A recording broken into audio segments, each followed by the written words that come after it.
ไอ้โซกเป็นอย่างน้องหืม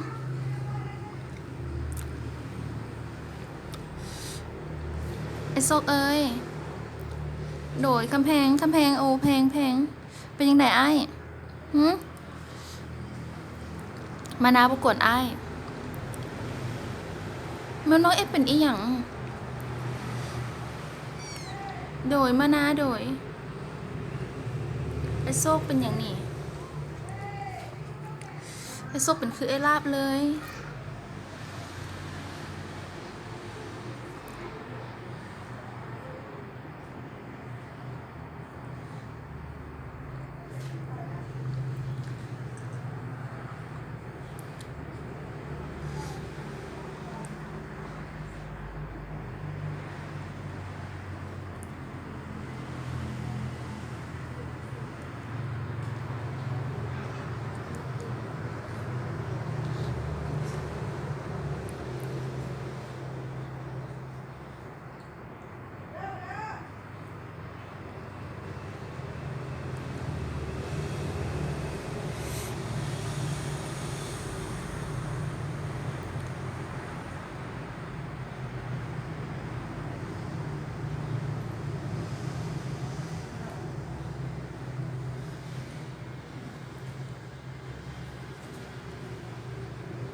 ไอ้เอ้ย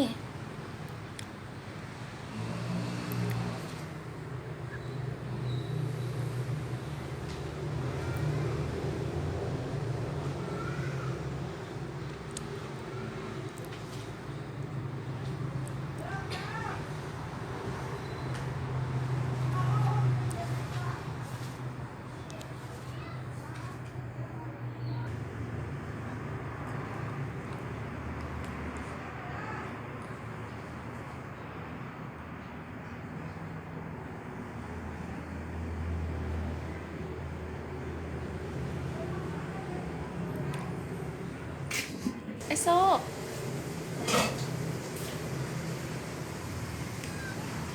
ไอ้โซกไอ้โซกไอ้โซกมานาประกวดไอ้เอ้กำลังสิถ่ายเอาไว้ให้ในหมอเบิงไอ้โซกเป็นอย่างอะน้องหืมได้แม่มาแล้วแม่มาแล้ว